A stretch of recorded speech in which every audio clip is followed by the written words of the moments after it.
Waktu itu kondisi Stefan sunat ya? Udah sunat. Oh, udah sunat. Udah sunat dan kesakitan. Oh, kesakitan. Hah, Itu pakai celana langsung kah? sarung. Kalau pas pergi ya pakai celana. Pas dari kampus pakai sarung. Oh iya. Kalau apa? Ada kesempatan ya sholat zuhur itu kalau paling lama bisa sampai maghrib atau enggak isya lah. Assalamualaikum warahmatullahi wabarakatuh. Kembali lagi dengan kami di Sahabat Saudara Seiman. Insyaallah saya Dominikus Sandang. Kali ini membantu acara. Dan ini di samping saya tidak asing lagi. Ini siapa kemarin namanya? Stephen? Stefan. Ada nama panjang nggak? Enggak. Nggak ada ya? Jadi udah biasa kita ngobrol dengan Stefan. Karena Stefan ini bagian dari santrinya kita.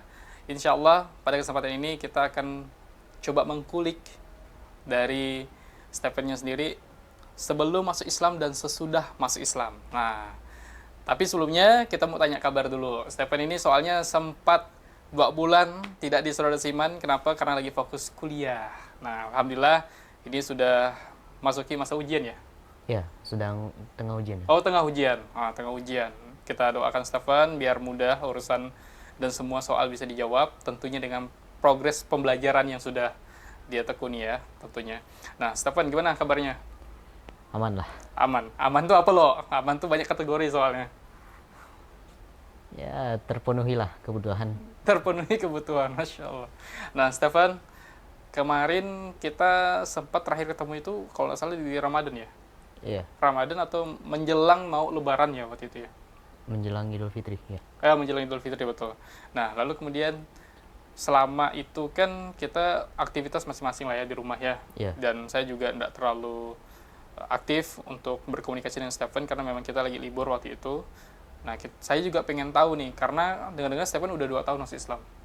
Betul ya? Iya. Sudah 2 tahun masuk Islam, tentunya kita dan penonton ini penasaran. Bahkan saya sendiri penasaran, Stephen.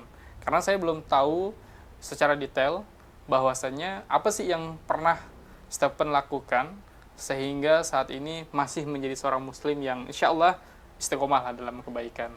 Nah, jadi tema kita hari ini sebenarnya before and after. Before, sebelum Stephen masuk agama Islam itu kehidupannya seperti apa, lalu kemudian setelah masuk agama Islam itu apa yang membuat Stephen itu merasa berubah. Nah, itu yang kita pengen tahu gitu dari Stephen. Tapi boleh Stephen coba perkenalkan terlebih dahulu. Mungkin ada teman-teman yang belum nonton videonya Stephen, karena kalau dari view-view sebelumnya itu kan kita belum melihat banyak yang nonton ya. Maksudnya masih ada yang penasaran dengan Stephen. Stephen ini dulunya agamanya apa, sukunya apa, lalu kemudian apa yang membuat Stephen itu masuk Islam. Nah, ini kan penasaran penonton pastinya. Boleh perkenalkan diri terlebih dahulu, Stephen. Perkenalkan, nama saya Stephen. Saya kelahiran tahun 2005, tanggal 4 Oktober, yang sekarang bentar lagi umur 20. Agama sebelumnya Kristen Protestan, dan tinggalnya sama orang tua. Lalu dari 2 bersaudara, saya yang paling tua. Berarti anak paling tua lah ya. Iya. Anak tua ini biasanya anak merintis, ya kan? Iya. Pembuka jalan dia. Agak susah dia, soalnya masih semak. Jadi dia harus nyari celah untuk biar semak itu nyingkir. Nah, senjata apa yang buat semak itu bisa terbuka lebar. Tapi insya Allah pembahasan kita jangan terlalu jauh ya. Kita bahas tentang sisi dari Stephen-nya. Kalau tidak salah waktu itu pernah podcast juga. Kalau Stephen itu dari kecil memang rata-rata sekolah yayasan ya? Iya. Sekolah yayasan. Dari kapan tuh? Dari TK sampai SMA di sekolah swasta yang sama. Oh iya kan, swasta yang sama. Boleh nggak sih sebut namanya? Boleh kali ya? Ya, enggak masalah ya. Nggak masalah. Apa? Maranatha. Maranatha tuh saya baru dengar itu. Yayasan Kristen Protestan di Siantan. Di Siantan. Oh, jauh dari rumah tuh? Enggak terlalu lah. Oh, nggak terlalu. Lalu kemudian secara agama kuat nggak sih kalau di sekolahan? Untuk Kristen ya? Kalau di sekolah sih ya lumayan lah, tapi nggak terlalu gimana lah penekanannya. Oh, cuman lumayan aja. Nah, cuman kayak lebih ke gimana ya? Mengaruhi aja gitu. Oh, oke. Mempengaruhi lah ya Iya. sifatnya. Oke. Lalu saya penasaran. Dulu Stephen termasuk orang yang taat. Ini kan banyak banyak yang penasaran kan. Orang masuk Islam tuh jangan-jangan dia nggak taat dulunya, atau jangan-jangan dia memang nggak dapat nih Kristennya dia gitu. Kalau Stephen termasuk kategori yang mana nih? Stephen dulu agama yang taat ke? Maksudnya orang yang taat dalam agama ke, atau malah acuh tak acuh? Kayak lebih ke acuh tak acuh sih. Saya kan dulu TK, iyalah apa, masuk sekolah minggu karena ya perlu nilai. Lalu pas SD juga sama, habis itu pas SMP pernah taat. Cuman ya akhirnya jenuh juga lah ya, apa pendekatannya tuh agak kurang juga. Habis itu pas SMA ya udah menurun lah. Dan akhirnya mulai menelusuri agama yang lain meskipun agak fanatik juga pemikirannya. Oh, berarti Stephen sempat taat lah ya bahasanya ya. Ya, Itu di SMP itu saya juga pengen tahu nih. Taatnya Stephen itu yang seperti apa? Apakah yang tadi tidak pernah ibadah lalu ke gereja, atau malah sebaliknya taat dalam artian ikut aktivitas gereja? sebatas apa, ikut sekolah minggu sih. Soalnya kalau ikut kegiatan lain tuh ya terbatas waktunya untuk keluar. Berarti Stephen termasuk orang yang dibatasi keluar. Ya, Hmm, Kalau di keluarga sendiri, backgroundnya seperti apa? Dari agama, mungkin latar belakang lingkungan. kalau keluarga saya latar belakangnya sih dari keluarga yang biasa-biasa aja lah ya. Hmm. Nggak gimana juga. Siapa lagi tuh, Pak? Tadi? Lalu kemudian agama dari ini, Oh ya, keluarga. agamanya itu bilangnya sih Buddha tapi penerapannya lebih ke Konghucu. Oh gitu. Ha-ha. Saya sebenarnya agak ini ya, agak kurang ini ya masuk di agama lain ya, maksudnya itu Ya, saya memang lebih pendekatannya kan ke agama Kristen dan Islam sendiri. Karena ya, bagi saya itu ada beberapa hal dasar yang sudah saya pahami dari teman saya juga, agama Buddha, Hindu. Nah, Konghucu saya belum tahu karena saya belum pernah berinteraksi juga kan. nah itu saya pun bingung juga ini Buddha sama Konghucu apa. Bedanya gitu. Iya, kalau Buddha sih setahu saya kan ya vegetarian atau gak vegan gitu ya. Iya, setahu saya enggak makan daging kan. Iya, Nah, lalu kemudian kalau Konghucu ini kan saya kalau nggak salah kapan ya waktu itu masuk Indonesia, kayak baru kayaknya. iya. Daripada yang lain kan udah lama tuh. Hmm, Kalau Konghucu ini kalau nggak salah itu agama yang baru di Indonesia, ya kan? iya. Nah, jadi saya agak penasaran apa sih bedanya. Dulu saya juga mikirnya sama tuh.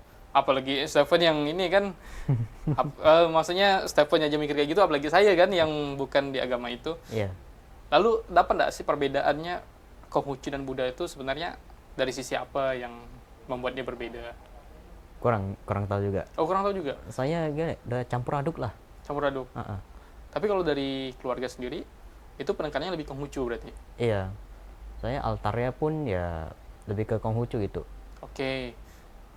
Tapi pernah nggak sih ngajak Stephen untuk ibadah itu gitu? Ya pernah. Malah Pernah. pas apa masih Kristen pun diajak buat apa kayak sembahyang kubur, cap gome, Imlek dah pastilah. Iya, karena kan memang itu budaya ya. Iya, budaya. Budaya yang harus dihormati juga salah satunya. Nah, lalu kemudian dari Stephennya sendiri mengikuti berarti, Mengikuti. mengikuti. Tapi nggak ada sebagai seorang Kristen ya. Mungkin satu-satunya di keluarga mungkin ya. Enggak satu-satunya, soalnya ada kerabat juga apa anak dari nenek dari bapak, Oh ibu gitu. dari bapak. Hmm. Nah, maksudnya ketika Stephen diajak itu ada penolakan nggak? Enggak, kalau pas Kristen enggak ada penolakan, pas Islam baru ada. Oh gitu. Ah, Berarti memang kayak apa ya, sesuatu yang ya udahlah ikut aja gitu ya. iya, Karena soalnya memang tadi kategorinya kan memang acuh tak acuh ya. mm-mm. Cuman baru mulai taat di SMP itu pun kayaknya karena tugas. Nah, dan karena penerapan orang tua yang apa yang penting ada agama itu daripada apa Enggak sama sekali. indah sama sekali. Oh, ada juga yang kayak gitu ya. Iya. Saya baru tahu. Oh, jadi di keluarga kalau bahasanya kayak gitu harusnya enggak masalah kan? Masuk Islam gitu. Lebih ke apa, terlalu banyak oknum lah. Oh gitu. Nah, ini kan penasaran. Tapi sebelum masuk ke situ, saya masih penasaran yang lain tuh. Iya. Stephen, kapan mulai pertama kali, ini belum masuk Islam ya, pertama kali mengenal Islam, dan apa respon Stephen terhadap orang Islam itu sendiri? Kalau pandangan sih dulu nggak gimana amat lah ya. Kalau soal berita teroris apa gitu ya kan nggak terlalu masuk juga. Saya masih terlalu kecil juga buat memahami itu ya. Lalu pengaruh dari lingkungan juga lah ya, lingkungan sesama Cina Hmm, sama orang Tionghoa gitu kan. Yang itulah rata-rata tuh kurang suka gitu dan keberadaan orang oknum muslim yang itu yang kurang gitu pemahaman baik segi agama itu akhlak juga dan ya kelakuannya yang kadang menipu lah apalah gitu ya. iya. Ya memang kebanyakan ya seperti itu kan oknum kan. Iya. Nah, persoalannya saya juga merasakan hal yang sama dulu waktu ketika masih belum menjadi seorang muslim. Karena memang circle-nya buruk banget kan. Nah, teman-teman sekitar tuh ya mungkin salah satunya adalah karena Indonesia kan termasuk negara muslim terbesar ya. Iya. Jadi yang kita lihat ya orang Islam-Islam aja gitu. Kalau orang-orang kita kan minoritas. Jadi Minoritas. agak kurang lah perilaku seperti itu. Dan di media kan banyak yang timbul pun ntar gatal buat menggorokan. Minum Nah, apa? enggak masalah. Nah, di media kan kebanyakan yang memang diberitakan juga orang Islam juga yang mencuri, teroris, Iya. radikal ya kan. Nah, memang seperti itu sih. Tapi wajar aja kita agak sensitif dulu dengan agama Islam. Nah, lalu kemudian kapan Stephen mulai mendekati Islam secara ini ya, maksudnya enggak pakai embel-embel Islam ini itu dan ini gitu. Maksudnya yang mendekati dengan baik-baik gitu ya. Ya, Mendekati baik-baik itu pas udah itulah apa ya, selesai dengan konflik dengan Islam itu sendiri lah ya. Kan itu awalnya kan mau mencari kesalahan Islam juga ya kan. Gara-gara kan kebanyakan Kristen mulu nih yang disalahkan gitu ya. oh, Entah sempat risih juga berarti. ah, ah, Oh, berarti Stephen pernah di posisi risih. Sedikit-sedikit Kristen yang disalahkan. iya. Apa sih orang Islam nih? Ah, ah. Nah, momen apa tuh yang buat Stephen itu ngerasa risih? Mungkin ada salah satu contoh yang Stephen bisa kasih ke kita. Gimana ya, kayak apa tuh fokusnya lebih ke Islam gitu. Sedangkan agama yang lain tuh ada tuh keberadaannya. Kayak misalkan hari raya Idul Fitri. Idul Fitri, Idul Adha tuh kan meriah banget tuh kalau orang Indonesia merayakan tuh. Nah, itu kalau Imlek tuh dulu aja pernah main petasan tuh. Pas Imlek dibilang berisik ganggu ya kan sama tetangga. Tapi ya enggak tahu lah itu orang yang dari kerabat jauh atau gimana kan yang datang ke rumah yang sama. Itu saya mikirnya lah yang Idul Fitri sama Idul Adha ya main petasan nggak marah, apa pula saya yang dikena. Iya, iya, iya. Berarti memang Stephen sendiri menganggapnya kok apa-apa Islam yang ini yang ditampilkan gitu. Sedangkan kita juga ada loh gitu ya. Iya. Maksudnya gitu ya Stephen ya.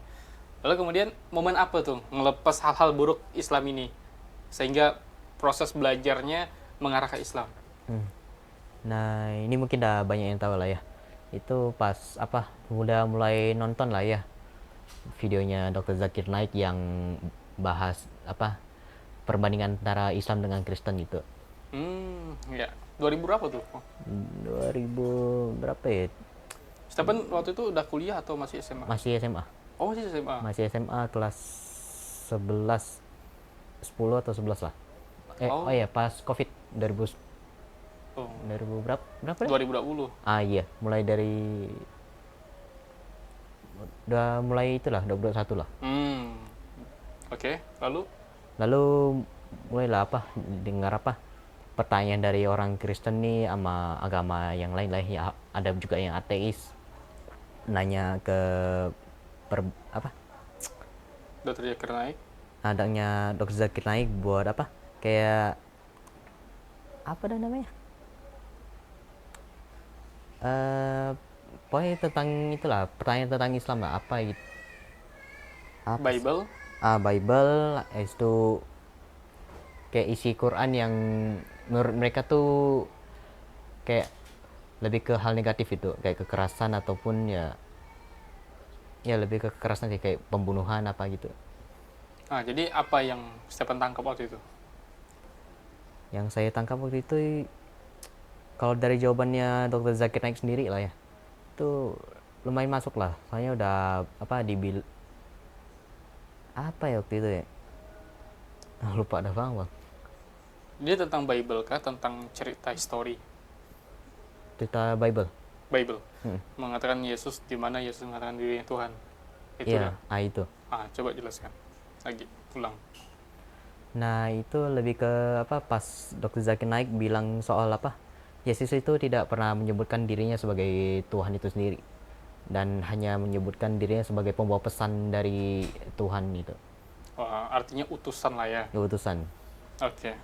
Jadi setelah kejadian itu, apa nih yang membuat Stefan akhirnya pelan-pelan mempelajari lebih dalam Islam sampai akhirnya memutuskan masuk Islam? Sebenarnya lebih ke apa, lebih ke kurang kerjaan aja lah ya. Jadi itu apa, pas covid ya tau lah kegiatannya tuh paling ya depan layar, nonton ini itu dan main game ya kan. Jadi nonton di apa, banyak lah rekomendasi pas sudah mulai cari sana sini ya kan. Itu cari apa, siapa nih sosok Nabi Muhammad gitu ya, dan mulai apa, pelajari apa yang diterapkan dalam Islam gitu, nilai-nilainya apa. Habis itu bandingkan lah sama Kristen yang mungkin terlalu bebas kali ya. Hmm, Berarti secara tidak langsung Stefan mendalami, salah satunya adalah tentang sosok Nabi Muhammad. Uh-uh. Nah, Nabi Muhammad yang Stefan tangkap, Nabi yang seperti apa? Waktu itu belum terlalu apa, mendalami sosok Nabi, soalnya cuma sekedar permukaannya aja gitu, sebagai apa, taunya cuman sebagai utusan. Nah itu orang yang disanjung banget lah ya sama kalangan muslim gitu. Hmm. Lalu yang membuat Stefan itu betul-betul merasakan, oh kayaknya Islam lah pilihan terakhir nih. Nah nih, di momen apa? Di momen udah yakin itu apa yang dalam hati ini kayak ada panggilan sendiri gitu. Soalnya ini, kalau mau dibilang ketat banget dibandingkan agama yang lain yang lebih bebas ya kan, Islam tuh lebih apa, lebih ke menerapkan apa kebaikan yang dapat dari peraturan itu, apa nilai-nilai yang kayak sunnahnya ataupun sholatnya juga, ibadahnya. Hmm. Berarti Stefan secara langsung waktu itu nerima lah tentang sosok Nabi Muhammad ini. Iya. Tapi sempat bertanya-tanya sih dalam hati Stefan itu, sempat bertanya-tanya tentang kenapa seorang Nabi Muhammad ini tiba-tiba muncul sebagai nabi terakhir gitu. Soal itu enggak sih, enggak kepikiran sih. Tidak kepikiran, cuman cukup sampai memahami bahwa Nabi Muhammad ini adalah nabi terakhir gitu. Iya. Oke. Lalu kemudian ini kan panggilan hati ya. Ngobrol tentang panggilan hati, tentunya kan ada sesuatu yang kuat betul nih. Nah, momen yang paling kuat Stefan untuk memutuskan dan memantapkan masuk Islam itu di momen apa? Itu pas apa, udah masa-masa mau kuliah lah ya. Udah mungkin udah dekat mau selesai SMA, udah daftar kuliah juga. Jadi itu udah itulah ya. Kan pas udah mulai yakin nih kebaikan yang dalamnya nih. Udah mulai apa? Mulai doa, itu zikirnya juga mulai dipelajari, itu bacaan paling ya syahadat atau enggak hamdalah apa gitu. Ya udah dasar-dasar sebagai seorang muslim lah. Lalu pas apa, ada ketemu kawan di apa, kawan baru di kampus nih, diajak buat itu apa, buat apa, nimbrung gitu kan. Hmm. Ada itu sempat bahas itu pengen apa, saya yang pengen masuk Islam gitu kan. Nah itu apa, diajak ke apa, ke rumahnya buat ketemu ibunya, almarhum ibunya. Almarhum ibunya terus. Lalu apa, ditanya ini udah yakinkah, ada paksaan kah, atau ada godaan dalam hal apa, uang gitu ya. Jadi itu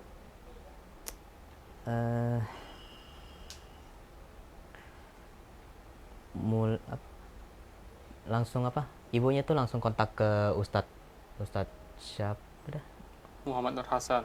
Tok ya? bukan toh ya, siapa, bagian Basnas, di Mujahidin. Urai. Pak Urai. Dari langsung besoknya tuh langsung ke Mujahidin pas udah asar, dan disitulah di pertanyaan umum pas udah mau mualaf. Lalu Oke, Stefan. Stefan waktu itu kan sudah memutuskan masuk Islam ya, karena wasilah dari teman ibunya, ya, Stefan kan. Lalu kemudian yang saya belum paham itu, Stefan itu apakah tidak merasakan sesuatu yang akan menjadi persoalan di keluarga, atau malah sudah terima nih dengan konsekuensi yang ada gitu, sampai akhirnya memutuskan masuk Islam secara terang-menerang. awalnya udah mulai takut-takut juga. Nah, kenapa harus dilanjutkan waktu itu gitu? Apa yang membuat Stefan itu kuat? Saya merasakan itu udah kayak ini jalan yang benar gitu loh, apa yang harus dilewatkan lagi gitu. Jadi itu kalau ini udah benar, apa itu ya harus milih yang lain lagi. Ada kata-katanya. Santai, santai, santai. Relax. Oke, saya coba pancing lagi ya.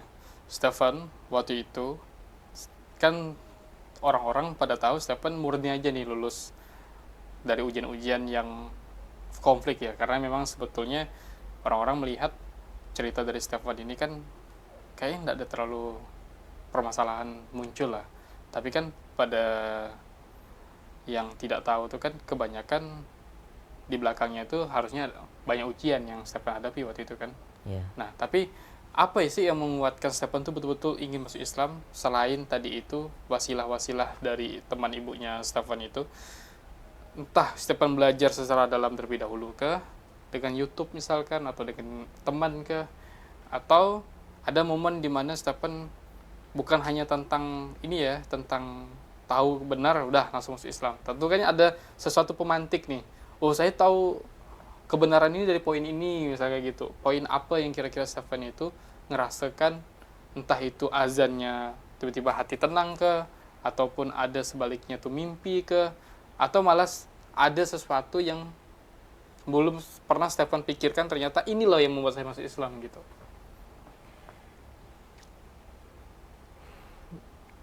Kayaknya singkat bener ya Stefan, dari teman ke ibu masuk Islam gitu.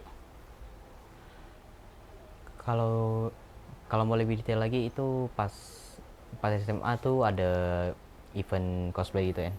Oke. Event Nah, cosplay itu jadi itu ada kawan mutual lah ya. Ya pengen ajak ketemuan di satu event ya kan. Jadi itu ada bilang itu tertarik sama Islam gitu kan. Jadi ajak ngobrol lah ya. Itu ada kawan satu lagi juga ajak ngobrol lagi.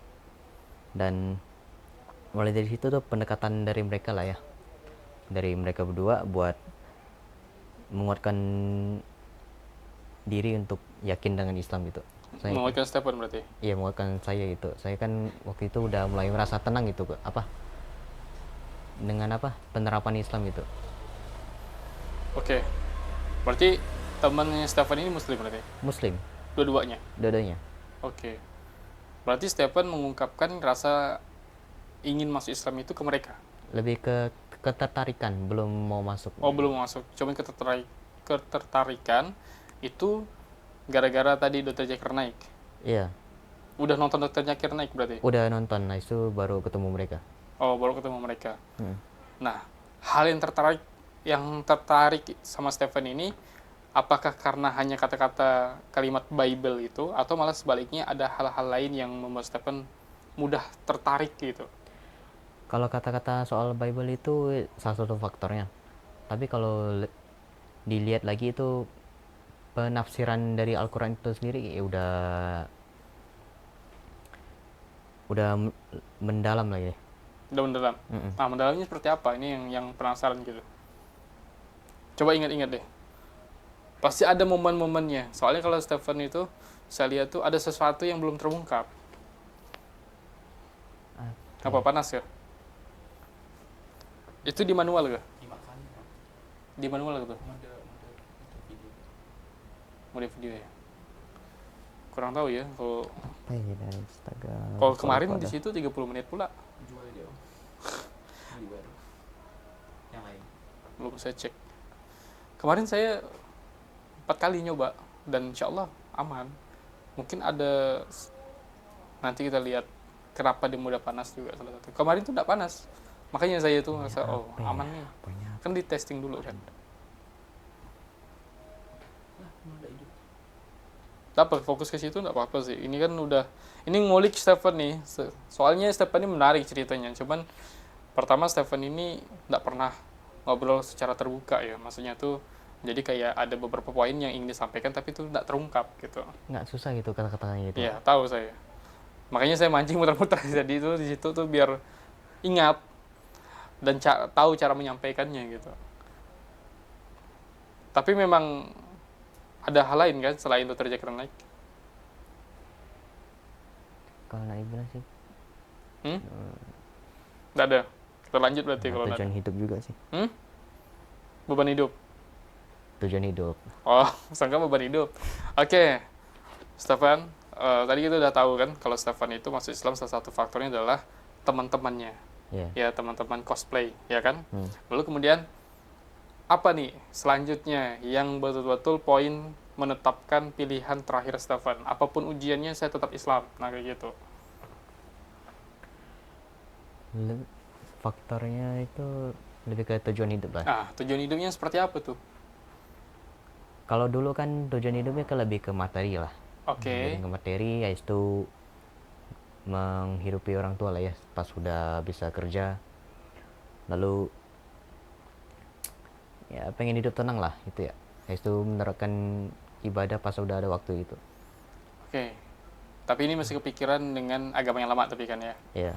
Oke. Lalu kemudian akhirnya memutuskan masuk Islam nih, ya kan? Dengan Ustadz Urayamin kan. Iya. Nah, itu gimana perasaan ketika sudah sampai di lokasi dan akan mengucapkan kalimat syahadat? Lebih ke agak tegang sih. Tegang atau takut tuh? Dua-duanya. Takut enggak tegang ya itu. Tegang ya? Ah. Nah, boleh diceritakan waktu itu proses syahadatnya Stefan itu ada hal-hal yang menyentuh enggak bagi Stefan? Enggak terlalu lah. Tapi pas udah masuk kantor Basnas tuh kayak disambut dengan baik gitu ya. Kan jarang juga kan yang mualafnya. Dan ya kayak nggak ada poin menarik lah kalau di Nggak ada situ. poin menarik. Oke. Setelah masuk Islam, ya, setelah masuk Islam. Ini after lah ya. Iya. Setelah masuk Islam, hari pertama, apa yang Stefan lakukan? Hari pertama diam-diam sholat pas sudah pulang dari kampus. Oke, diam-diam sholat pas pulang dari kampus. Ini berarti Stefan masih diam-diam lah. Iya masih diam-diam. Jadi orang rumah nggak tahu ya? Belum tahu. Belum tahu. Nah, gimana caranya Stefan diam-diam? Kita pengen tahu juga. Kalau ada kesempatan ya sholat zuhur itu kalau paling lama bisa sampai maghrib atau enggak isya lah. Tapi di luar rumah terus. Kalau udah di rumah tuh susah keluar juga. Oke. Lalu berapa lama lah sembunyi-sembunyi itu? Sebulan ada lah. Sebulan ada. Iya. Itu momen apa? Sehingga orang tua akhirnya tahu. Enggak sebulan, 2 bulan itu. 2 bulan. Nah, Nah, itu apa momen ketahuannya? momennya itu pas diam-diam sunat sih. Asik. Masya Allah, luar biasa. Diam-diam sunat. Iya. Diam-diam sunat. Nah, oke. Stefan sendiri udah tahu kalau sunat itu wajib dalam Islam. Udah tahu. Itu dari tahunya dari mana tuh? Dari ya orang-orang sekitar lah. Saya kan kebanyakan orang Islam kan pasti sunat gitu ya kalau pria itu. Oke. Berarti Stefan ini memang udah tahu sendiri atau ada yang nyampain? Udah tahu sendiri. Oh, udah tahu sendiri. Mm-mm. Oh. Udah masuk Islam, kemudian ketahuannya pas sunat. Nah, lalu kemudian Stefan kan waktu itu sunat ya, itu kan tahu sendiri. Iya. Alhamdulillahnya tahu sendiri karena udah mempelajari kan. Nah, apa yang mendorong Stefan itu kuat untuk bersunat terlebih dahulu, bahkan orang tua tuh belum tahu Stefan masuk Islam? Itu lebih ke apa? Pas apa diinfoin buat disuruh sunat nih, digratiskan dari Basnas gitu kan.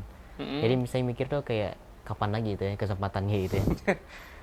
Saya pernah mikir kah bakalan sakit ke, bakalan oh ini bahaya nih sunat nih, nah, gitu. Saya tuh mikirnya tuh kayak bisa ditahan gitu ya, apa rasa sakit atau bahkan biasa aja itu. Saya kan lihat lah bocah-bocah dulu tuh kayak habis sunat tuh ada yang main bola malah.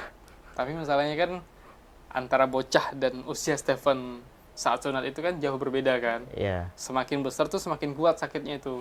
Stephen sempat ngebayangin itu enggak? Enggak terlalu lah. Enggak terlalu, tapi alhamdulillah udah sunat ya. Udah sunat. Nah, kalau enggak sekarang yang sunat. Iya, sakitnya udah pernah merasakan. Oke. Saya untung-untung udah sunat waktu kelas 1 SMP. Kebayang kalau saya belum sunat. Saya masuk Islam udah berumur juga 21 tahun kan. Sedang juga kan. Alhamdulillah di keluarga kami itu walaupun Dayak itu sunat semua. Nah, lalu kemudian Stefan itu ketahuannya tuh pas di momen apa? Kan udah sunat tuh. Di momen pas lagi ngapain? Di momen apa? Kan itu kan udah sunat nih. Dan itu beberapa hari kemudian tuh saya harusnya itu apa ke ngikutin kegiatan pendidikan karakter. Dan itu pun enggak jadi ikutan di tengah pagi-pagi itu kan. Jadi disuruh pulang Sama siapa? apa panitia. Oh, waktu itu kondisi Stefan sunat ya? Udah sunat. Oh, udah sunat. Udah sunat dan kesakitan. Oh, kesakitan. Hah, Itu pakai celana langsung kah? sarung. Kalau pas pergi ya pakai celana. Pas dari kampus pakai sarung. Oh iya. Oke. Oh, menarik nih. Tawa lah kau. Di rumah pakai celana. Iya. Itu baru berapa hari setelah sunat tuh? Sehari kayaknya. Sehari. Sehari atau 2 hari lah. Berarti dalam perban tuh ya. Perbannya pun itu saya malah lepaskan pula. Harusnya berapa ya? 3 hari kan? Iya, Minimal. iya. Minimal lah 3 hari kan. Ah. Oke, berarti dilepas perban. Kebayang sakitnya kan? Sakit lah itu ya. Wah, Tapi orang tua belum tahu juga tuh. belum tahu. Itu pas baliknya baru tahu. Oh, Balik-balik udah sarung kan. Oke. Tapi kan di kampus pakai sarung kan, Stefan? Atau masih tetap pakai celana? Ganti sarung. Ganti sarung. Ganti sarung dan badannya apa? Pada naik. Pakai kursi roda. Pakai kursi roda? Ah, ah. Kok bisa pakai kursi roda? Ya, Apa gara-gara sakit itu tadi? sakit sih juga salah faktornya, tapi lebih ke malu jalan sambil ngangkang ya sih. Oh gitu. Ah, ah. Jadi yang punya inisiatif pakai kursi roda Stefan sendiri? Kayaknya lah. Atau enggak kawan yang ngusulkan waktu itu. Oh gitu. Ah, Oke. Berarti Stefan ganti sarung. mm-mm. Itu ada yang aneh nggak sih dari mereka-mereka? Ya, pastilah. Oh gitu. Jadi apa yang Stefan terima informasinya tentang Stefan waktu itu ketika pakai sarung di Widya Dharma kan ya? Kampus Widya Dharma kan? Iya, Di mana notabene di sana lebih banyak Katolik. Katolik kan ya? Nah, Ya dikomentarin lah ya sama dekannya. oh dekan langsung yang komentar. Nah, Taf. entah apa ya posisinya? Pokoknya bagian kampus lah. Bagian Petinggi ya. penting, Nah. petinggi kampus lah ya. Wakilnya. Apa yang dikomentari waktu itu? Kayak disebutkan saya yang kondisinya ini gitu. Kayak disebarkan itu informasi soalnya ada mahasiswa yang ini gitu ya kondisinya. Oke. Waktu itu teman-teman udah tahu Stefan masuk Islam? Baru beberapa. Baru beberapa. Berarti sampai petinggi atau dosen itu sendiri belum tahu juga? Belum. Nah, Cuman tahu masalahnya informasi yang didapat apakah gara-gara sunat ataupun malah sebaliknya bukan karena sunat waktu itu ini dapat informasi dari Stefan-nya? kayaknya enggak banyak yang tahu lah apa saya ini mualaf gitu ya. Iya, karena kalau orang tahu Stefan mendadak sunat, otomatis kan orang mikirnya, jangan-jangan dia mualaf, kan gitu kan? Enggak tahu itu. Nggak tahu. Berarti waktu itu kondisi Stefan pakai roda itu, yang mereka ketahui itu karena apa gitu? Enggak ada nanya sih. Enggak di Nah, nggak kalau di- dosennya ngomongin apa? tentang apa? Di informasinya apa? Lebih kayak ngejek gitu lah ya. Udah tahu mau pendidikan karakter malah sunat pula gitu. Oh, berarti kan tahu kan, jadinya ujungnya tahu sunat. Rasa-rasanya jarang ya kedengaran mahasiswa sunat, Udah. ya kan? Ya kan? Mahasiswa sunat. Mana lagi dia agamanya non-muslim sepengetahuan teman-temannya kan? Iya. Nah, oke. Maksudnya waktu itu apakah banyak yang sadar Stephen mualaf karena ketahui sunat atau malah sebaliknya kayaknya malah mereka lebih ke nggak tahu gitu. Lebih ke nggak tahu lah. Lebih ke nggak tahu. Walaupun pastinya bertanya-tanya kenapa harus sunat gitu. Iya, di waktu yang dekat banget dengan hal yang penting gitu ya. Akhirnya Stephen malu nggak waktu itu? Apa? Stephen malu nggak waktu itu gitu kan? Banget. Iya. Orang ketawa pada ketawa. Iyalah, malah ada kawan dekat lagi yang liatin. Lihat apa? Liatin saya. Baru keluar dari lift tuh langsung kondisinya udah bersarung dan pakai kursi roda diliatin. Ikonik banget ya. Ikonik sekali Stephen ini. Di kampus Widya Dharma, mualaf, bersunat, akhirnya ketahuan gara-gara pakai kursi roda. Halnya Bersarung lagi. Rasa-rasanya kalau di Widya Dharma kan nggak mungkin bersarung kan? Betul lah? Iya. Ya Allah. Tapi menurut Stephen nih ya, pandangan Stephen nih waktu itu, teman-teman psikologisnya terhadap Stephen itu, kira-kira akan ketahuan nggak Stephen akan menjadi seorang muslim? Maksudnya Stephen itu mu'alaf pada akhirnya? Ya udah pastilah. Udah pasti? Ya, pasti bertanya-tanya juga kalau teman-teman sekelas gitu. Saya kan ada izin sampai hampir sebulan lah. Stephen? Ya. Izin hampir sebulan? Iya. Dan itu baru semester 1 lagi ya. Gimana nilai aman? Beberapa hampir anjlok lah. Ada yang D, ada yang C. Iya, hampir sebulan kan? Uh-uh. Itu karena recovery lah ya. Recovery abis sunat. Ya. Ya Allah. Nekat juga Stephen. Oke.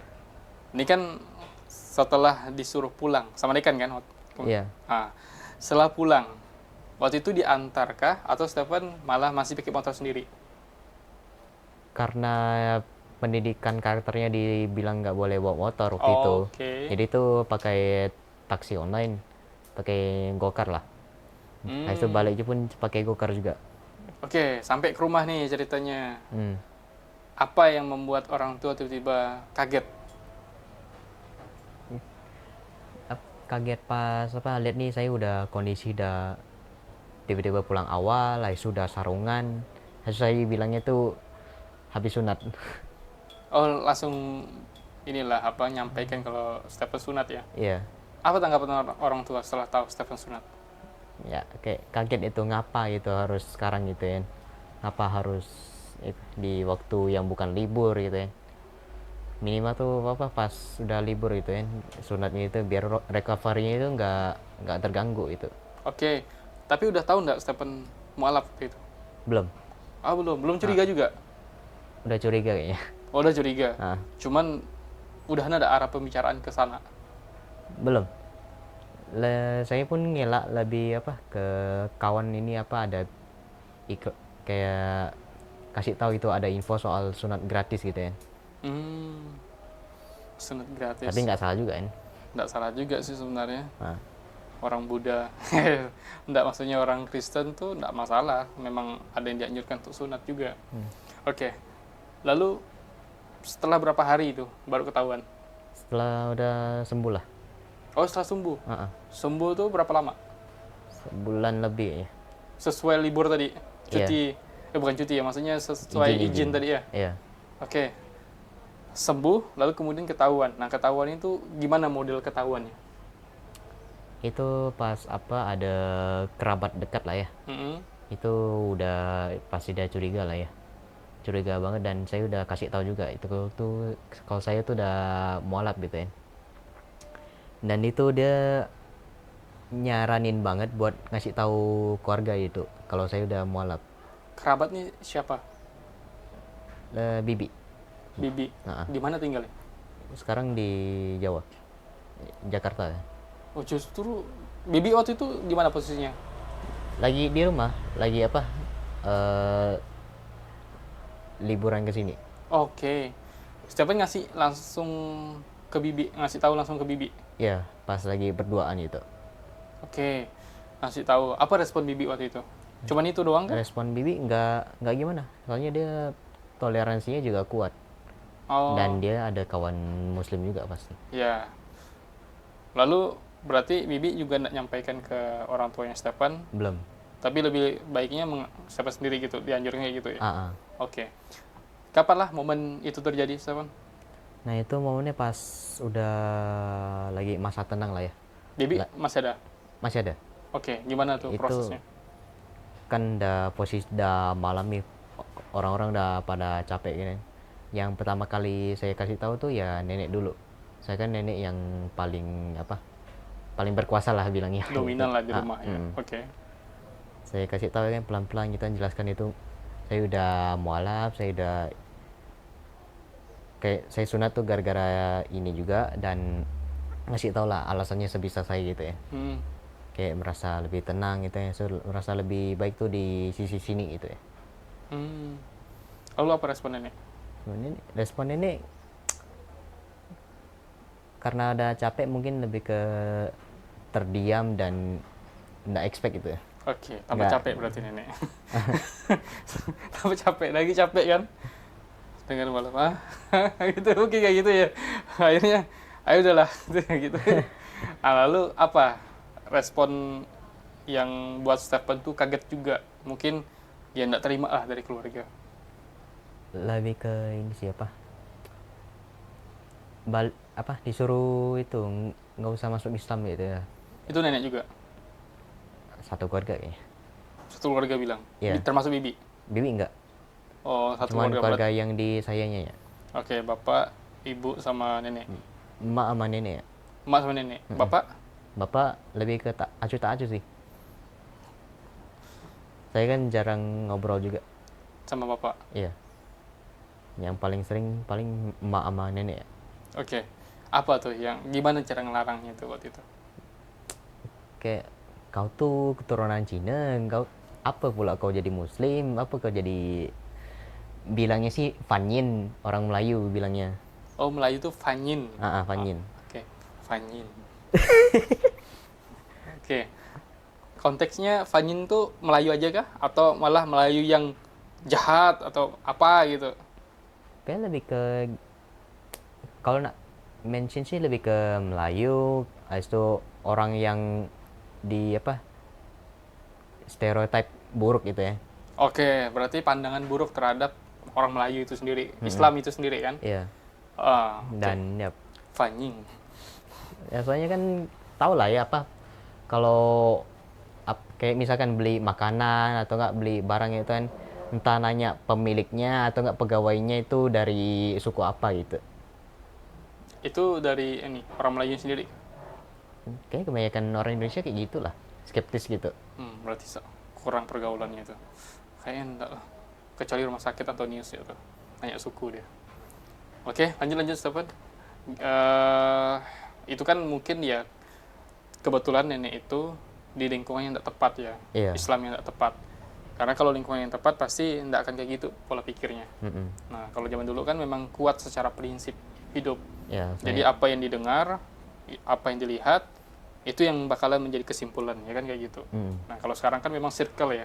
ya Kita udah tahu, oh ini circle-nya baik, oh ini buruk, bisa membedakan lagi, memilah. Oke, waktu itu berarti udah dilarang sama ibu sama nenek. Iya. Lalu Stephen, bagaimana cara meyakinkan sehingga akhirnya luluh mereka nih? Sebisa saya lah menjelaskan apa alasan dibaliknya gitu kan. Habis itu alasannya pun saya pun udah besar gitu ya, udah bisa menentukan pilihan sendiri, dan juga dibantu sama bibi juga kayaknya Oh, Bibi juga ada sempat bantu Stephen. menjelaskan lah. Oh, berarti ada peran Bibi juga lah ya. Tapi, by the way, semua keluarga udah tahu nih? Kalau yang di luar Pontianak sih ada yang belum tahu, ada yang udah tahu. Tapi kayaknya nggak mungkin lah ya. Keluarga ini kan mulut ke mulut ya. Iya, mulut ke mulut, tapi ada yang diam juga. Oh gitu. Uh-uh. Oh, saya kurang tahu karakter orang Tionghoa ya sih. Oke, lalu kapan momen pasrahnya keluarga? Ya udahlah, ini pilihan dia gitu.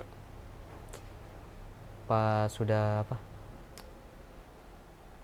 udah itulah ya, udah jenuh gitu ya buat apa, Ngasih tahu. ngasih tahu gitu.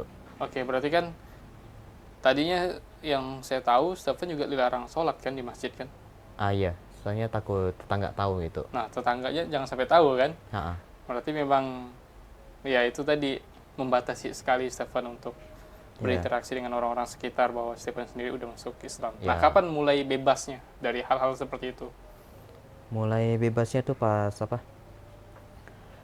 nenek tuh lihat tuh kayak kasihan gitu ya, Mbak. Tiap subuh tuh harus ke masjid yang jauh dari rumah gitu.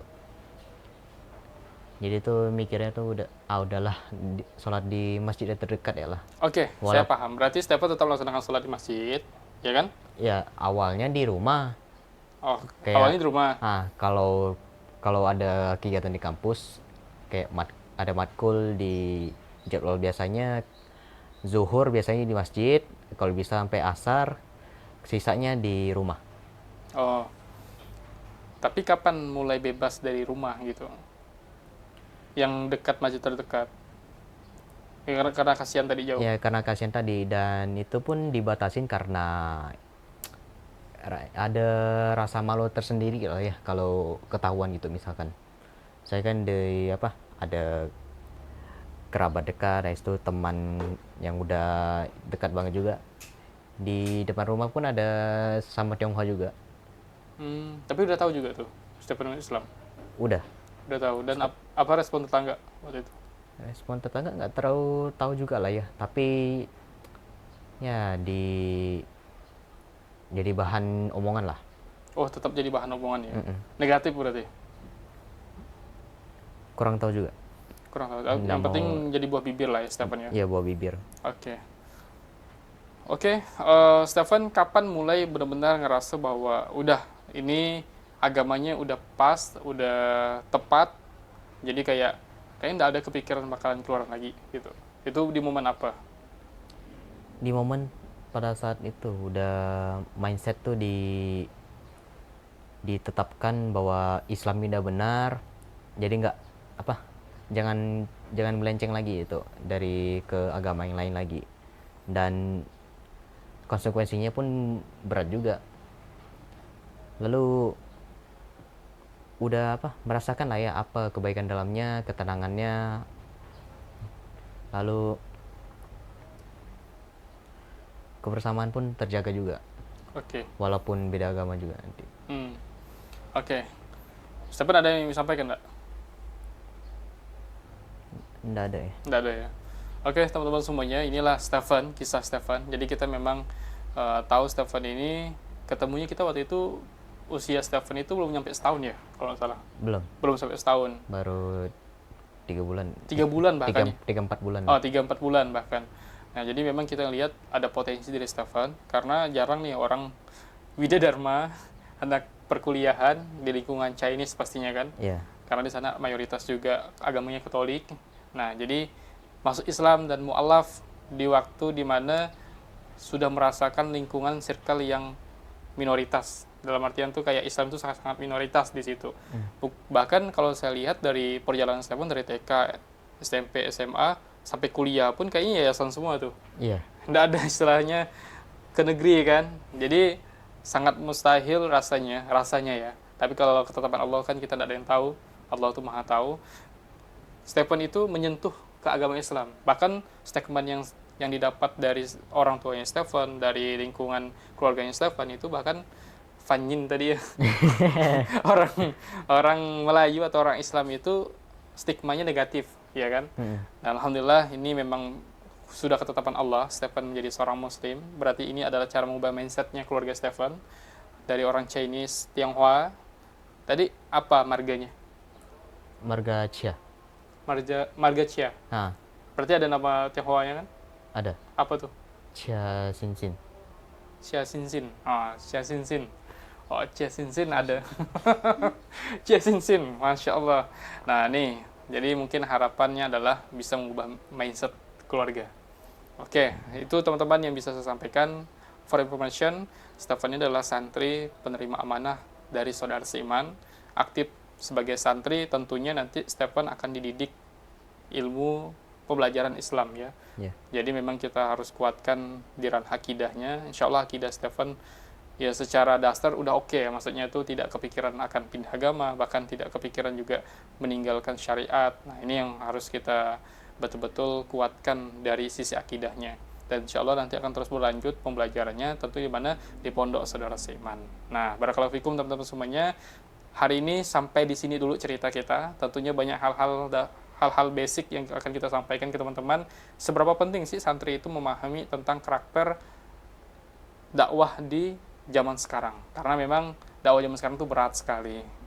Karena lagi bertempur lewat udara, bukan darat lagi, udara. Nah, ini yang harus kita wanti-wanti. Nah, salah satu upaya kita adalah media digital kita, yaitu platform YouTube-nya kita, Sahabat Saudara Seiman. Makanya jangan lupa like, comment, subscribe, dan share apabila ini bermanfaat di ranah keluargamu, di ranah lingkungan pertemananmu, bahkan di ranah di mana orang-orang mengenal Islam itu secara radikal, secara fanatik. Nah, ini perlu mendapatkan pengetahuan tentang Islam itu sendiri.